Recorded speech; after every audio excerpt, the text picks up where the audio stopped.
अपने एग्जाम में इस पैटर्न पर बेस कई सारे क्वेश्चन देखोगे, खासकर आरआरबी में ये क्वेश्चन पूछे जाते हैं।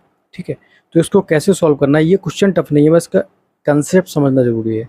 तो सबसे पहले हम लोग इसको बेसिक से करेंगे, फिर एक शॉर्ट ट्रिक भी बताएंगे जिससे आप 2 सेकंड के अंदर अपने क्वेश्चन का आंसर दे पाएंगे। सबसे पहले बेसिक से करते हैं। तो हम क्या करते हैं, इस वाले जो वैल्यू है उसको x मान लेते हैं और इस वैल्यू को हम x के बराबर मान लेते हैं। अब क्या कर देते हैं, स्क्वायरिंग बोथ साइड कर देंगे। तो ये वैल्यू क्या निकल के आएगी, जब स्क्वायरिंग बोथ साइड करेंगे तो फाइनली ये जो करनी है यहाँ से हट जाएगी। देखिए ये कुछ इक्वेशन हमारे पास क्या आने वाली है, √56 प्लस हमने इसको पूरे को मान लिया x हो गया बराबर क्या हो गया x। स्क्वायरिंग बोथ साइड करेंगे तो क्या होगा, ये यहाँ से हट जाएगा तो ये क्या बचेगा 56 प्लस x बराबर कितना हो जाएगा एक्स स्क्वायर। अब ये द्विघात समीकरण बन चुकी है, तो एक्स स्क्वायर माइनस के x माइनस के 56 बराबर 0। तो हमें ऐसे गुणनखंड करने हैं जिससे कि -1 आए जोड़ने घटाने पर और गुणा करने पर कितना आए माइनस के 57। तो एक्स स्क्वायर माइनस के इसको कर दो 8x प्लस 7x माइनस के 56 बराबर 0। x को यहाँ से कॉमन ले लो, x माइनस के 8 हो गया, प्लस 1 को यहाँ से कॉमन ले लो, 7 को यहाँ से कॉमन ले लेंगे तो क्या बचेगा x माइनस के 8 बराबर 0।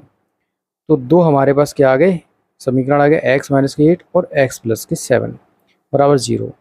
एक x की वैल्यू कितनी आ जाएगी 8 और एक x की वैल्यू आ जाएगी कितनी माइनस के 7। सो हमारे जो धनात्मक मान की बात करनी है तो धनात्मक मान कौन सा है 8। अब इसकी शॉर्ट ट्रिक क्या है, देखिए जो स्क्वायर में ये जो रूट में जो नंबर लिखा हुआ है 56, ये अगर दो कॉन्जिक्यूटिव नंबर का गुणनफल हो तो जो हमेशा बड़ी वैल्यू आएगी वो पॉजिटिव होगी, जो छोटी वैल्यू आएगी वो नेगेटिव होगी। जैसे कि यहाँ पर 56 जो होता है वो 8 × 7 करेंगे तो यहाँ पर 8 तो होगा पॉजिटिव और 7 होगा नेगेटिव। जैसे कि यहाँ पर आप देख सकते हैं, यहाँ पर भी ये प्रूफ हो चुका है बस। तो ये है इसकी शॉर्ट ट्रिक, जब भी आपको दो कॉन्जिक्यूटिव नंबर्स का जो है गुणनखंड दिखाई दे तो आपको इस प्रकार से विदिन 2 सेकंड में अपने आंसर निकाल लेना है। ठीक है, जब हम फर्दर और आगे क्वेश्चन करेंगे तो अब हमने आपको एक बेसिक मतलब एक लॉन्ग मेथड बता दिया है, कंसेप्ट बता दिया कि ये किस प्रकार से आता है, और मैंने आपको शॉर्ट ट्रिक भी बता दी है। चलिए नेक्स्ट क्वेश्चन करते हैं। तो अभी हमने जो पीछे जो क्वेश्चन किया है बस उसी जैसा सेम क्वेश्चन है। तो यहाँ पर जो 2 का अगर हम दो कॉन्स्टिट्यूटिव नंबर क्या हो जाएंगे 2 × 1। इसमें से 2 है जो बड़ा नंबर क्या हो जाएगा पॉजिटिव और जो छोटा नंबर है वो क्या हो जाएगा नेगेटिव। तो हमारा आंसर क्या हो जाएगा, x का मान ज्ञात करना है तो बड़ा नंबर हमारा पॉजिटिव होगा और छोटा नंबर जो होगा वो क्या होगा negative. Okay next question.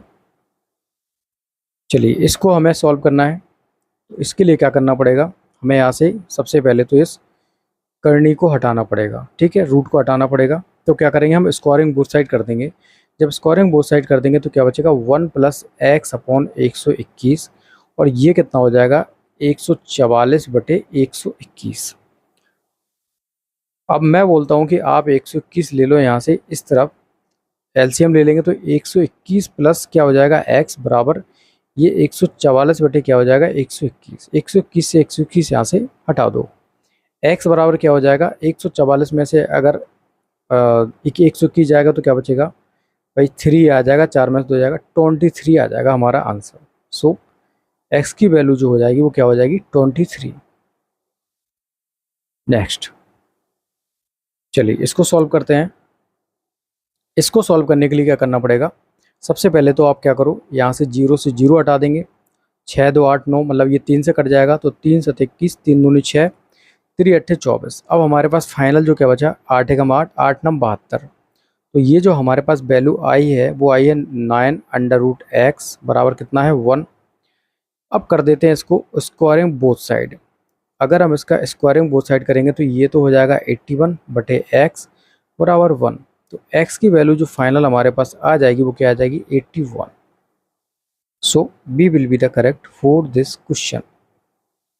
Next, यदि √x डिवाइड बाई √169 बराबर 0.05 दे रखा है तो x की वैल्यू हमें फाइंड आउट करनी है। तो √x divide by under root 169 बराबर कितना दे रखा है। इसको हम ब्रेक डाउन कर लें तो क्या लिख सकते हैं, 5/100 लिख दो इसको। फर्दर इसको हम सॉल्व करें, 5 एकम 5 और 20/100, तो 1/20 इसकी वैल्यू आ चुकी है। ठीक है, अब हम क्या करेंगे, स्क्वायरिंग बोथ साइड कर देंगे तो x अपॉन 169 बराबर क्या हो जाएगा, 1/400, 1/400 हो जाएगा ये। अब यहाँ पर क्या करो आप, x बराबर क्या हो जाएगा, 169 डिवाइड बाई 4 मल्टीप्लाई बाई 100 कर दो। 4 से उसको डिवाइड करो, क्या आ जाएगा, 4 चौके 16, 4 दूनी 8, फिर 4 दूनी 8, 4 पंचे 20। अब यहाँ पर यहाँ पर 100 से हम डिवाइड करेंगे तो फिर फर्दर क्या आ जाएगा, 2 अंक बाद दशमलव, तो ये हो जाएगा 0.4225। सो कौन सा आंसर हमारा करेक्ट होगा, आंसर जो सी है वो करेक्ट हो जाएगा, 0.4225। चलिए नेक्स्ट करते हैं। इसमें भी हमें x की वैल्यू जो है वो फाइंड आउट करनी है, तो इसको हम सिंप्लीफाई करके लिख सकते हैं। इसका जो स्क्वायर होगा, मतलब इसका जो स्क्वायर रूट निकल के क्या आएगा, अंडर रूट 625 का स्क्वायर रूट क्या होता है, 25/x बराबर कितना दे रखा है, 1/5। स्क्वायरिंग बोथ साइड करेंगे तो क्या आ जाएगा भाई, 25 625, कोई फ़ायदा नहीं हुआ स्क्वायर करने का, और ये हो जाएगा x बराबर, ये हो जाएगा 25। तो x की वैल्यू क्या हो जाएगी, 625 में मल्टीप्लाई कराओ 25 का। जब आपको पता है कि 3 अंक में हम 2 अंक का मल्टीप्लाई कराएंगे तो 5 अंक की संख्या मिलने वाली है, यहाँ पर किसी में भी 5 अंक की संख्या नहीं दी है, तो बिना कैलकुलेशन के भी सॉल्व कर सकते हैं। तो डी हमारा क्या होगा, करेक्ट आंसर होगा। नेक्स्ट,